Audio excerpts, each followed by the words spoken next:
I thought I would take today to talk about one of my favorite units in the Tau Codex, stealth suits. These guys have a lot of versatility and can be used to not so much for damage output, but more for completing tasks, harassment, support, and a variety of other things. So there are a lot of reasons why stealth suits are particularly good. We'll go through them bit by bit, but let's start the way we always do with the stats. What are the statistics here? So, stealth suits, their movement 8, so that has not changed. Weapon skill 5+, ballistic skill 4+, strength 4, toughness 4, 2 wounds, 2 attacks, leadership 8, and a 3-up armor save. So pretty much unchanged. I think, though, that since their last codex, the leadership of the sergeant has gone up to 9, which is quite nice if you're running a larger squad of them. But I believe it's all pretty much the same. Where these guys really shine is point cost. So while the stats haven't really changed as they have for some of the other units in the Codex, their points are really, you can get a lot of these guys for the points that you pay for them. They're 25 points a model, and this includes the burst cannon they come stock equipped with. So you're not paying extra points for the weapon. If you do want to equip one with a fusion blaster, it'll cost you 5 points to do that, which really isn't that bad. Now, you can't equip them all with fusion blasters. It's 1 for every 3 models in the squad. So minimum squad size is 3, so you could have 1 fusion blaster. And maximum size is 6, so you could have 2 fusion blasters. Just keep in mind that it's for every 3 models, so if you have 5 stealth suits, for example, you can only have 1 fusion blaster. Now, as I'd mentioned, they can come in squads of 3, so they can be pretty small, and at 25 points each, that is just 75 points for a unit. But there's a lot of little options here, and it can be kind of tricky to decide, what's really worth taking and what can we kind of just avoid. So, like I mentioned, they come stock with a burst cannon, which is some decent anti-infantry firepower, especially with the 9th edition Codex update where it is 6 shots instead of 4. But as I had also said before, you don't really want these guys for their fire output. It's good, it's helpful, but these guys can do a lot with movement and we'll just go with movement. So they do only move 8, but they can deploy outside of your deployment zone. So they do have infiltrators. During deployment, when you set up this unit, it can be set up anywhere on the battlefield that is more than 9 inches away from the enemy deployment zone and any enemy models. So, just as that says, you cannot be within 9 inches of the enemy's deployment zone or their other models. So this implies that there's a possibility that your opponent also has units that can deploy outside of their deployment zone. So if you know this to be the case, it might be wise to deploy some of your stealth suits earlier on so you get a foothold in solid territory. Because otherwise, if your opponent has deployed out some other units outside of their deployment zone, it might push your stealth suits farther away than you want them to be. So just something to keep in mind. But otherwise, there's a lot of freedom with where you can deploy these guys. They also have camouflage fields, which have improved actually a little bit. So each time an attack is made against this unit, subtract 1 from the attack's hit roll. So that's pretty much the same. That is shooting, that is melee, that is any attacks that go against them that have to roll to hit. That means they get a -1. So the way to kill stealth suits is things like flamers with auto hits or mortal wounds or psychic powers, things like that that don't really need to roll to hit, or just a ton of shots. That'll do it too. But having a -1 to hit flat across the board is real nice. In addition though, each time a ranged attack, so this is only for shooting, is allocated to a model in this unit while it is receiving the benefits of cover, add an additional 1 to any armor saving throws made by that attack, from that attack, made against that attack. Anyhow, basically if you're in cover, you would get a 2-up armor save normally from your 3-up. You get that +1 for the light cover. But these guys get an additional +1, which effectively gives you a 1-up save, which is impossible. You can't just automatically save your armor saves. But what that means is if anything has any AP attached to it, this really helps out. So for example, let's say we've got a stealth suit in cover and someone shoots an AP -1 weapon at them. So that AP -1 only takes off 1 from that armor save, right?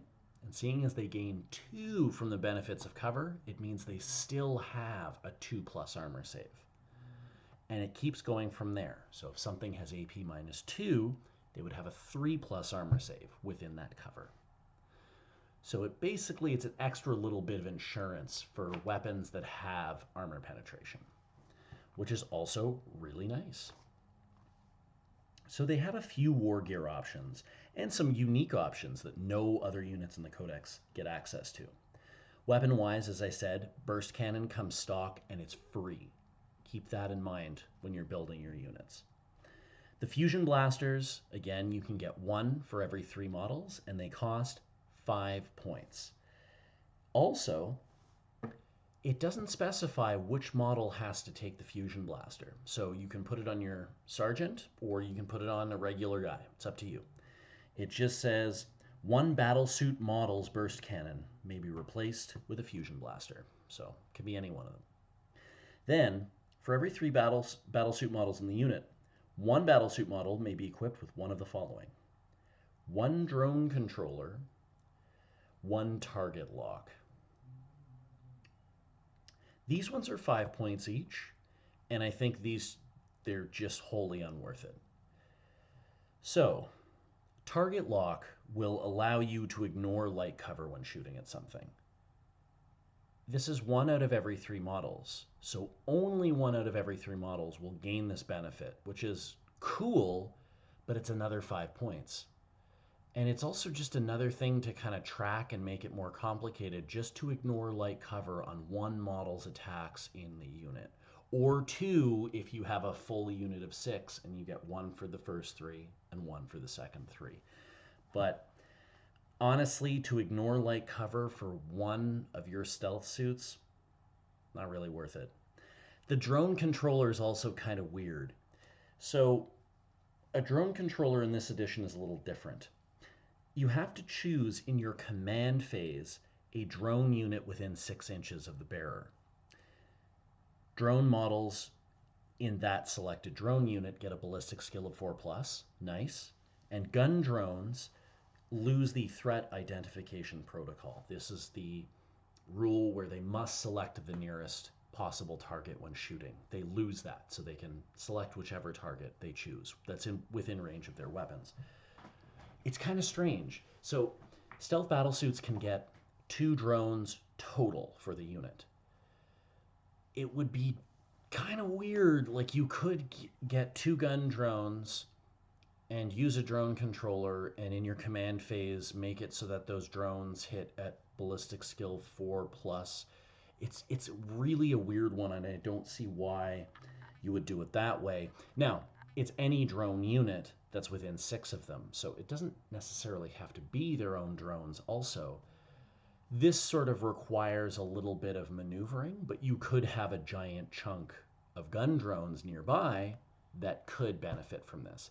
Just keep in mind, if you're doing that, this has to happen in your command phase. So this limits a lot of things. You cannot say deep strike a bunch of drones and then use it, because the deep striking, or the manta strike rather, would happen after the command phase, which means that's not going to work. They cannot get out of a vehicle because that happens in the movement phase, which again is after the command phase. So that's all got to start with the drone controller in the command phase. So that really does limit it, and it's also 5 points for that as well. So I don't see that as being a worthwhile upgrade. I see it as slightly more worthwhile than the target lock because only one model needs to have the drone controller for it to affect a drone unit, which is really nice. Whereas the target lock will only ignore cover for the one model firing with the target lock. So both of those, I'd say, just kind of avoid it unless you're doing something with particular drones or they're supporting units that have lots of drones in it. I would kind of avoid that. Then they can also take a homing beacon. This one is their unique piece of kit, and it's very, very interesting, and it makes for some turn 1 manta striking possibilities. So, in your command phase, any number of units from your army that are equipped with a homing beacon can start to perform this action. So this action takes place in the command phase. The action is completed at the start of the reinforcement step of your next movement phase. So that's at the end of your next movement phase. When it is completed, the unit performing the action loses its homing beacon, so it's one-time use, and one friendly Sept Crisis Core unit that was set up in the Manta hold, so that can deep strike, that was set up in reserves, can be set up on the battlefield within 3 inches of the unit and more than 9 inches away from any enemy models, even if it is the first battle round. So this is, if you take the homing beacon, it's useful in the first battle round on your first turn, and then it's not useful at all anymore. Because essentially, for the first battle round, it allows you to set up those Manta Strike units on the first turn, which is normally not allowed. Now you have to be within 3 inches of the unit, so within 3 inches of that stealth team. And of course, more than 9 inches away from enemy models, which is the standard rule. But if it's turn 2, you can just deep strike more than 9 inches away from enemy models. So it doesn't matter if you're close to the stealth team or not. So if you really want to drop things in turn 1, or you think you might, I mean, the battle can take a, depending on the army, whoever goes first, you might not want to. But for the possibility of deep striking turn 1, you can take one of these, and it's not bad. For 5 points, it's not bad to have that in your pocket to be able to do that within range of one of the stealth teams. For modeling purposes, they do give you a model in the kit. Sorry, I don't have it with me right now, but they give you a small homing beacon model, which looks kind of like some sort of aerial or something.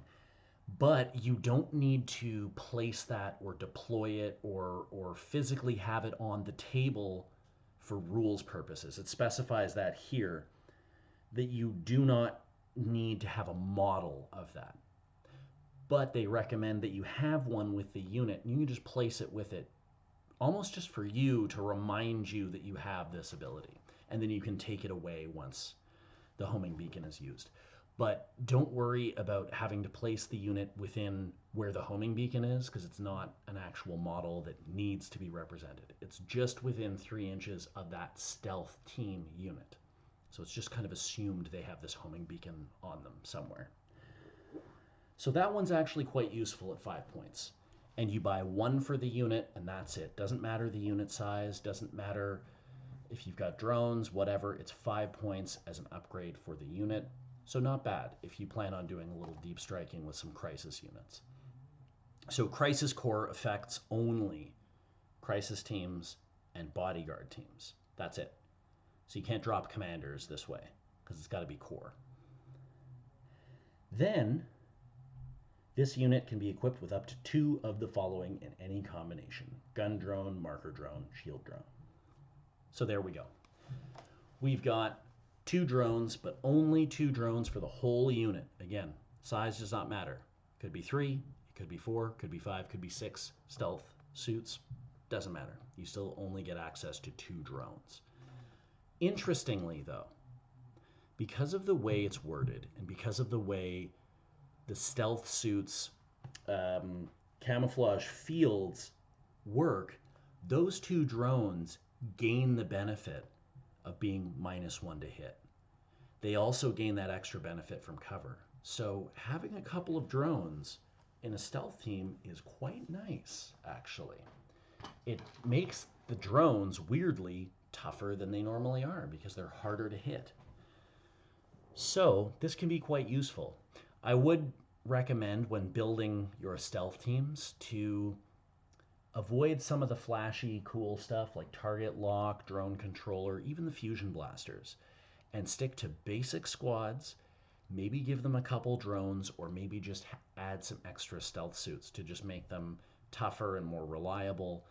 They're great at doing a lot of different things.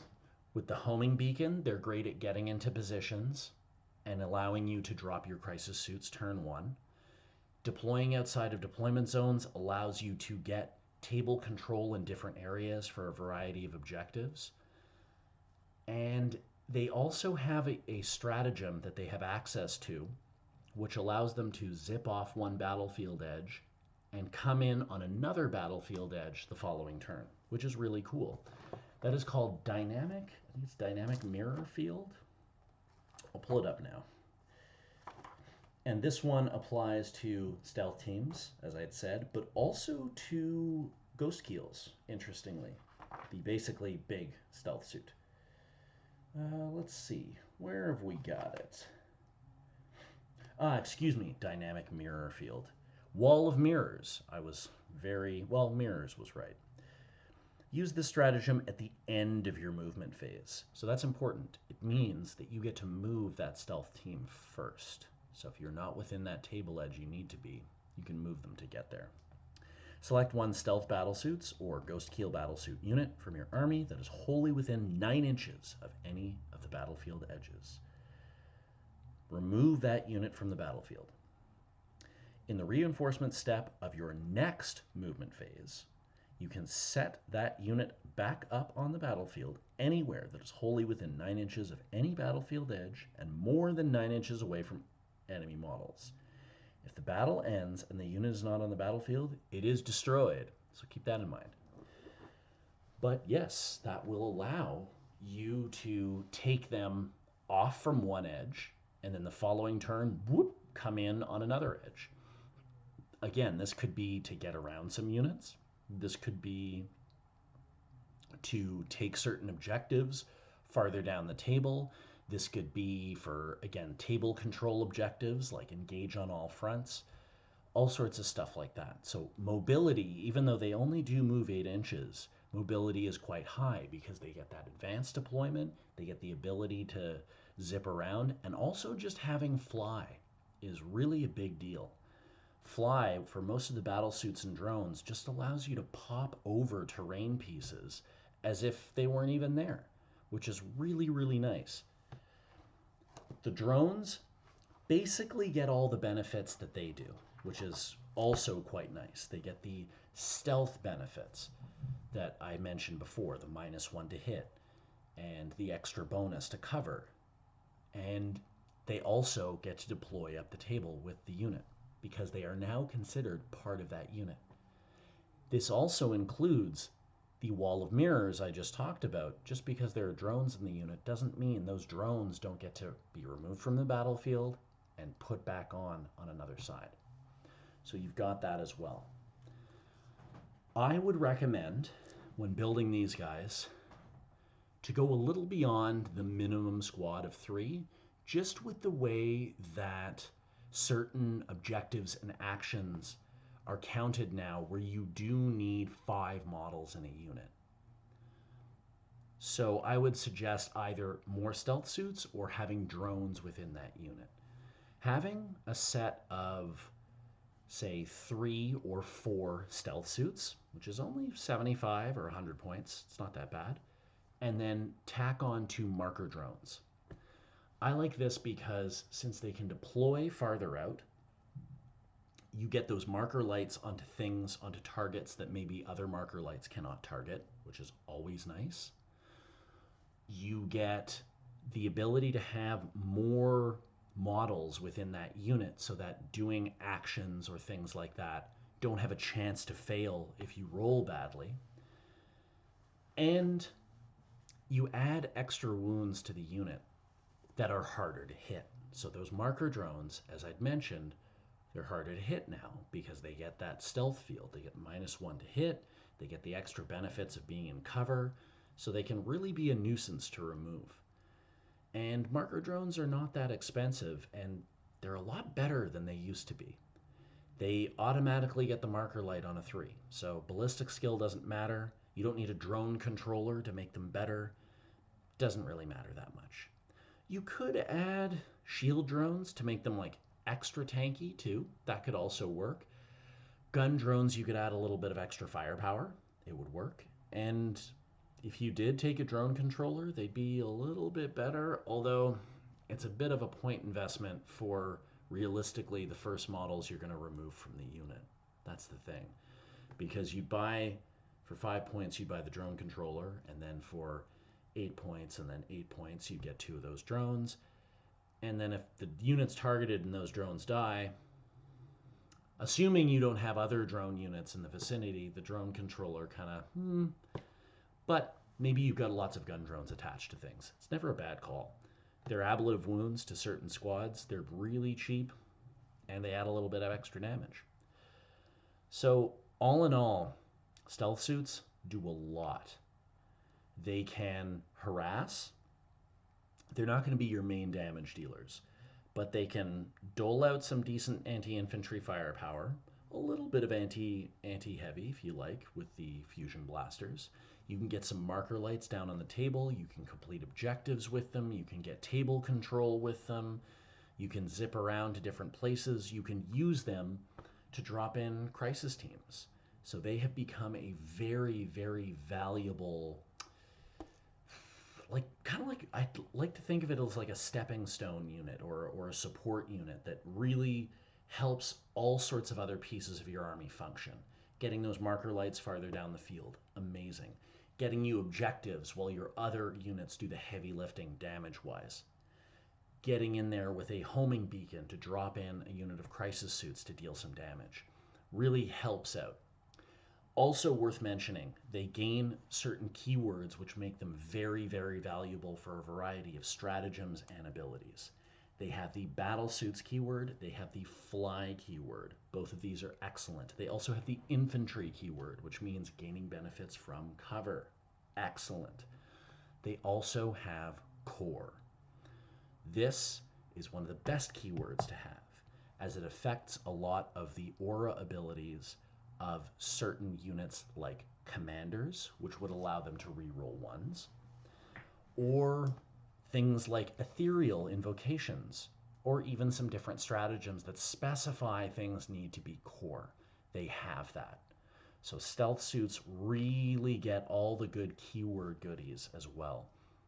So the price tag, the versatility, the relative toughness because of being able to, or having them being harder to hit, really makes them one of the units I think that shines the most in the Codex. It's not the flashiest damage-wise, but it is so versatile, so cheap, and you'll almost never regret taking them. Never. You can do so much with them. Anyhow, thanks for watching.